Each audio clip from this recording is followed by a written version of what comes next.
Greetings and salutations. It's Spencer Kyte, your friendly neighborhood Spencer man, back here for SevereMMA on Friday, about to drop the punch drunk predictions. So for anybody that hasn't followed my career before this, and I don't say that in a like judgy way or anything like that, I'm the new kid here, so I understand. So the punch drunk predictions is something I've been doing from the very outset of my writing career, so 13 years now. And one of the key things to me from the very start of that was keeping track of my record, my results publicly, because I feel there's an element of accountability to this. If you're going to come to me and you're going to listen to me when it comes to predictions, whether that's just seeking advice or for gambling related decisions, I want you to be able to see how I've done over the course of the year without you having to track it. I think that's a responsibility I hold as the guy that's out here putting myself out here, making predictions. And so it's something I've always done. I continue to do this year. And we'll get to the actual number this year. I will say this. My goal, and look, my goal is always to be perfect, but that never happens. Let's be realistic here, right? It's very difficult to go 10 for 10, 12 for 12, 14 for 14 as we get some of these larger UFC cards these days. But my overall goal for the year is to have a 700 winning percentage, which means getting 7 out of every 10 picks correct. It's very difficult to do. I say that as somebody that this year, through the last event, the Mackenzie Dern Yan Xiaonan event, UFC Vegas 61, I've gone 240 with 133 defeats, 2 draws, and 1 no contest for a 638 winning percentage, which is pretty damn good. I'm well over 100. I'm 107 wins to the good so far this year, and I still haven't gotten to that 70%. So that tells you the bar that I've set for myself, the standard that I'm trying to keep for myself. I'm not out here making wild and crazy picks. Most of the time, I'm not picking with my heart. I'm picking with my head. And these are just the way that I see these fights breaking down, playing out, however you want to say it. So let's get into Saturday, UFC Vegas 62 from the UFC APEX. We'll go from the top down. Main event, Alexa Grasso and Viviane Araujo. I think Grasso gets the victory. I think it's going to be a tough fight. I think it's going to be a competitive fight. There are elements of Araujo's game that if she has improved upon them, I think it can become an even more interesting fight. Richard Mann, who puts out the Fight Forecaster newsletter, which I think all of you should subscribe to, look for it on Substack, made a great point about Vivi's game in that while she does hit a bunch of takedowns, she's not really somebody that controls opponents for long periods of time. And we haven't seen her down there finishing submissions. And so while Alexa Grasso has struggled at times with very dominant top position wrestlers in Tatiana Suarez and Carla Esparza, I don't think Vivi's that caliber of wrestler. I don't think she has that top game. I think there will be opportunities for Alexa Grasso to scramble to her feet, to get out of those bad positions relatively quickly, maybe to sweep and move into top position herself. She does have some submissions. She does have some jiu-jitsu in her back pocket. On the feet, I think it comes down to the speed and overall volume and sort of pace of Alexa Grasso in this fight. I think she is more capable of going 25 minutes. I think we've seen Vivi fade a little bit in fights. I think she's maybe a little better suited overall long-term at 135, whereas Grasso, yes, she's still cutting a little bit of weight, but this is her move up and a much better overall division for her. And so I think with 5 rounds to work, with the output that we've seen from her, with as sharp and as crisp as she has looked over these last few fights, I think Alexa Grasso gets the win in this main event. I think she makes a case for a championship opportunity on the mic afterwards. And as I said earlier in the week, I wouldn't be opposed to it. It certainly wouldn't be something that I don't want to see. I would like to see the division move forward. I would like to see fresh contenders get some opportunities. And I think Alexa Grasso puts herself at least in the clubhouse with the next number one contender position with a win on Saturday. We move to the co-main event. Jonathan Martinez welcomes Cub Swanson to the bantamweight division. This is going to sound like a picking with my heart pick, but I'm picking Cub Swanson. So here's my rationale. Cub Swanson still has power. I talked about this on Wednesday on One Question, asking sort of how will the power and the offensive arsenal translate. Power's the last thing to go. Cub looked good last time out. It's not like he's somebody that up at featherweight, was losing a whole bunch of fights and looked really washed and looked really worn out. I don't necessarily love that he's cutting more weight at this age, at 38, almost 39. But I do think this is the kind of fight where there will be opportunities for him to land power shots. I think there will be opportunities for him to wrestle and get into his jiu-jitsu game. And I just think that over the course of a 15-minute fight against the guy in Jonathan Martinez, who can start a little slowly at times, a really sharp, really savvy Cub Swanson is going to have a chance to find the kind of strike like Davey Grant found when he fought Jonathan Martinez and defeated Jonathan Martinez. I don't often do the look at who he's beaten, because I don't, I'm not really trying to downplay and revisionist history performances. All wins are good wins. It's difficult to win and win a number of times in the UFC.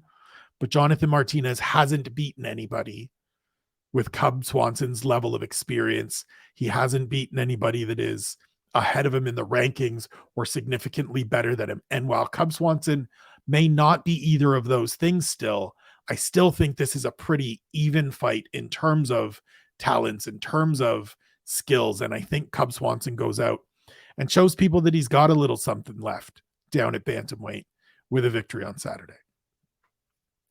We should be talking about Askar, Askarov, and Brandon Royval, or we would have been, but on Friday morning, due to issues with his weight cut, Askar Askarov was forced to withdraw, which means we do not get that fight. It's very disappointing. Brandon Roy, this was a great fight. This was a phenomenal fight that I think everybody was looking forward to. I hope Brandon Royval again is able to get booked relatively quickly. He had a fight fall apart earlier in the year, and then they ran him into the fight with Matt Schnell. So I hope he gets compensated, gets booked again quickly. Askarov's got to figure some stuff out, man. I spoke to him this week. He was making excuses about the Kyte France fight, as I said earlier in the week. Now he misses weight. This is not a good look. This hasn't been a good week if you were holding Askar Askarov's stock. I hope he is okay. That's not to say that, I wish ill on the man. I hope he's okay. I hope he's able to figure out whatever these complications were. I hope we see him back relatively soon, but I do hope Brandon Royval gets an opportunity to move forward and fight again relatively soon. So the new third fight on the main card is Misha Cirkunov and Alonzo Menifield at light heavyweight. I'm going to go with Misha Cirkunov here. And I liken this one to when Johnny Walker fought Iwan Cutelaba a couple weeks ago, or a month ago now, I think.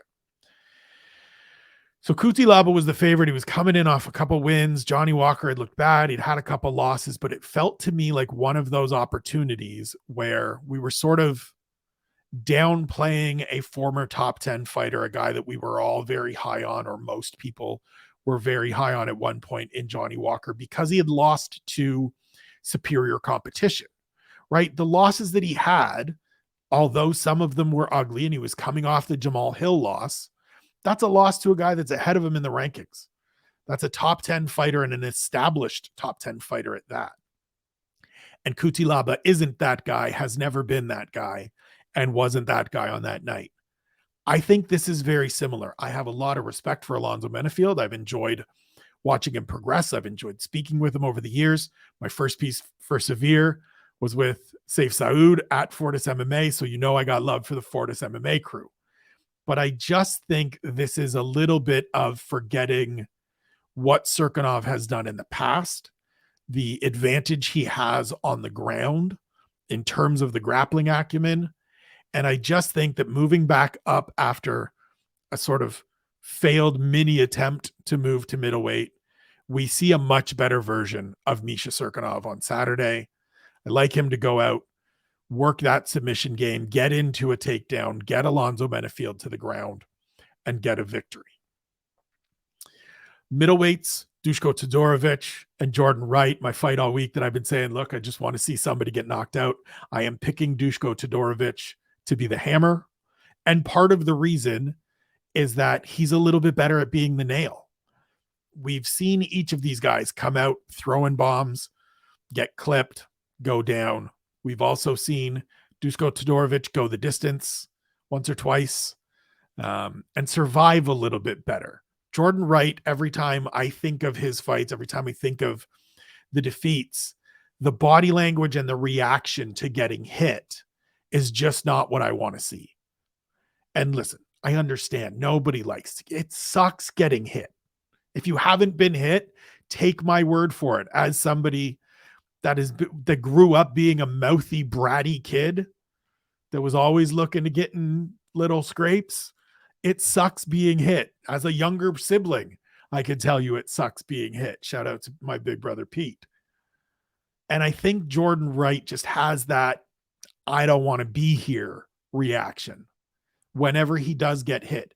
And Dusko Todorovic, if he's done his homework, which hopefully he's done, will recognize that the key to this fight on Saturday is just to come out and be aggressive with Jordan Wright and not let him get off any of his kicks or his knees or his dynamic offense.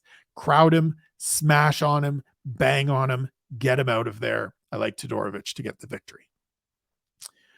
New main card opener because of the reshuffling is Raphael Assuncao and Victor Henry, according to Wikipedia. This is. I had a couple moments where I was thinking about picking Assuncao. Crafty veteran, savvy guy. I know he's a little long in the tooth. I say that as a soon-to-be 44-year-old man, so I'm not age-shaming anyone. I'm older than all of these dudes. My guy JHK, John Young Ko, put out a list the other day of the like 2 or 3 guys in the UFC that are his age or older, and said, do the same for you. My list is Francisco Trinaldo. It's me and Massaranduba. That's it. So I'm not shaming anybody by calling them old. The more I looked into it, the more I thought about it, the more I just kind of went back and looked at a couple of things. Assuncao's been knocked out and knocked out bad in his last 2 fights. 2 fights back, it's Cody Garbrandt. Last fight, it was Ricky Simone. And it's the Ricky Simone one that fully shifted me to Victor Henry. Because Ricky Simone isn't a guy that goes out there and puts you away with one shot, right? He's a guy that he'll wrestle you to the ground and pound you. He'll wrestle you to the ground and find a submission.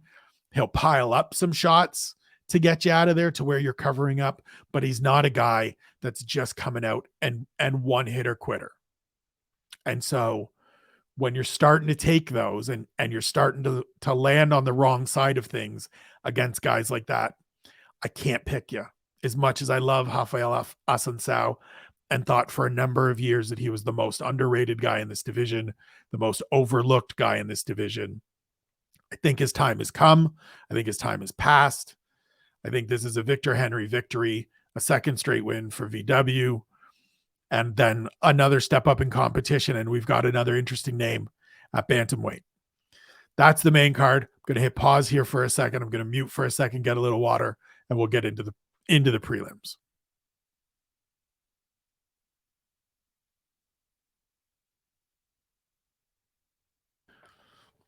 All right, here we go. Preliminary card picks. This is now one of those cards where there's only 11 fights. We're going to burn through this on Saturday. It's going to be great. I'm looking forward to it. I don't know what the order is going to be, so I'm just going to go the order that I have them written down here in front of me. And so that means Brandon Davis versus Mana Martinez is next up on our docket. Bantamweight fight again. I'm taking Mana Martinez. I like the power advantage. I like the gutsiness and the toughness and the grit that he showed last time out against Ronnie Lawrence. Yes, it was a loss, but again, if you go back and watch that fight, things turned in his favor in the third round. He had some success in the third round. I like that. I like seeing especially from a young fighter, wasn't looking for ways out, wasn't looking to get out of there and just live to fight another day. He was in there the whole way. We're hearing a lot these days about athletes and competitors that got the dog in them. He's got some dog in him. I also am very interested to see what benefits, what improvements, what developments he gets from working with James Krause and the crew at Glory MMA and Fitness. So give me Mana Martinez in the final prelim. Nick Maximov and Jacob Malkoun in a battle of middleweight wrestlers. I'm taking Malkoun, and it really is just because I'm not sold on Nick Maximov. I don't think there's a ton that Jacob Malkoun does demonstratively better than Nick Maximov. I think he's a little bit better of a wrestler. I think he's a little bit more well-rounded as a mixed martial artist. And I think those things are going to be enough. Again, I don't like doing the like, oh, but who has he beaten? Because Nick Maximov has beaten guys that have had success, right? Cody Brundage has won his last 2 fights. Punahele Soriano is a good prospect and a good fighter. And Nick Maximov was able to wrestle him to the ground for 15 minutes and didn't really do much with it. He just kind of held him there, but he still got a victory. And so I don't want to disparage that side of things, but I just think in a fight like this, kind of as we saw last time against Andre Petrosky, in a fight where somebody can neutralize your main weapon and sort of has the same lead skill, isn't going to be out there looking to throw a bunch of hands and get out of position to give up easy takedowns. I don't know that Nick Maximov has a lot left beyond those takedowns. And so I'll take Malkoun. He's a little bit of an underdog. I think it's a fight where we see a little bit more and learn a little bit more about each guy. And I think we're going to learn that Nick Maximov still has a bunch of work he needs to do. Joanderson, Brito, and Lucas Alexander. It got made official this morning. I said earlier in the week that these are the kind of fights that I just sort of wish got pushed a couple of weeks. I'm picking Brito. He's the superior talent to me. He's coming in on a 41-second win over Andre Fili, which is a very, very good win. He's had a full camp to prepare. Alexander's getting thrown out there. All due respect to him for taking the fight, for jumping into a dangerous matchup like this in order to get his foot in the door and get that second opportunity with the UFC. But this should be a dominant performance from Joanderson Brito on Saturday.